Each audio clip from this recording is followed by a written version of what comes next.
ದಾಖಲೆಗಳೆಲ್ಲ ಸರಿಯಿದ್ರೂ ದಂಡ ವಿಧಿಸಲು ಮುಂದಾದ ಟ್ರಾಫಿಕ್ ಪೊಲೀಸರ ನಡೆಗೆ ಬೈಕ್ ಸವಾರ ಯುವಕನೋರ್ವ ಆಕ್ರೋಶ ವ್ಯಕ್ತಪಡಿಸಿದ ಘಟನೆ ಹೆಮ್ಮಾಡಿ ಸರ್ಕಲ್ ಬಳಿ ನಡೆದಿದೆ.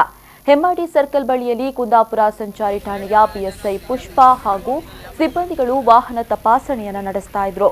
ಈ ವೇಳೆಯಲ್ಲಿ ಹೆಮ್ಮಾಡಿ ಮೀನು ಮಾರುಕಟ್ಟೆ ರಸ್ತೆಯಿಂದ ಬೈಕ್ನಲ್ಲಿ ಸಾಗಿ ಬಂದ ಯುವಕನೋರ್ವ ಬೈಕ್ ಅನ್ನು ಟ್ರಾಫಿಕ್ ಕಾನ್ಸ್ಟೇಬಲ್ ಅಡ್ಡಗಟ್ಟಿ ದಾಖಲೆಗಳನ್ನು ಪರಿಶೀಲಿಸಿದ್ದಾರೆ.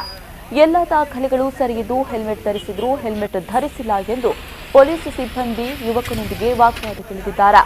ದಾಖಲೆಗಳೆಲ್ಲ ಸರಿಯಿದ್ದು ಹೆಲ್ಮೆಟ್ ಧರಿಸಿದ್ರು, ದಂಡ ಯಾಕೆ ಕಟ್ಟಬೇಕು ಎಂದು ಪೊಲೀಸ್ ಸಿಬ್ಬಂದಿಯ ವರ್ತನೆಗೆ ಯುವಕ ರೊಚ್ಚಿಗೆದ್ದಿದ್ದಾರೆ.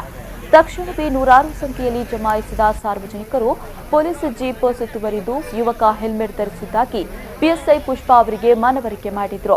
ಬಳಿಕ ಪೊಲೀಸ್ ಸಿಬ್ಬಂದಿಯೊಂದಿಗೆ ಅನುಚಿತ ವರ್ತನೆ ತೋರಿದ ಹಿನ್ನೆಲೆಯಲ್ಲಿ ಯುವಕರಿಗೆ ₹100 ದಂಡ ವಿಧಿಸಿ ಕಳಿಸಿದ್ದಾರೆ.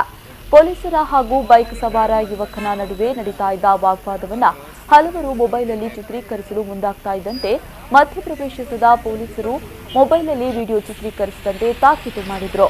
ಚತುಷ್ಪಥ ಹೆದ್ದಾರಿ ಅರೆಬರೆ ಕಾಮಗಾರಿಯಿಂದಾಗಿ ಹೆಮ್ಮಾಡಿ ಸರ್ಕಲ್ನಲ್ಲಿ ದಿನನಿತ್ಯ ಎಂಬಂತೆ ಸಣ್ಣ ಪುಟ್ಟ ಅಪಘಾತಗಳು ನಡೀತಾ ಇದ್ದು, ಅಪಾಯಕಾರಿ ಸರ್ಕಲ್ ಪಕ್ಕದಲ್ಲೇ ರಸ್ತೆ ಮೇಲೆ ಪೊಲೀಸರು ಜೀಪ್ ನಿಲ್ಲಿಸಿ ವಾಹನ ತಪಾಸಣೆ ಮಾಡುವುದರಿಂದ ಇನ್ನಷ್ಟು ಅಪಘಾತಗಳಿಗೆ ದಾರಿಯಾಗುತ್ತೆ ಎಂದು ಸ್ಥಳೀಯರು ಆರೋಪಿಸಿದಲ್ಲದೆ ಟ್ರಾಫಿಕ್ ಸಿಬ್ಬಂದಿಯ ವರ್ತನೆಯ ವಿರುದ್ಧವೂ ಆಕ್ರೋಶವನ್ನು ವ್ಯಕ್ತಪಡಿಸಿದ್ದಾರೆ.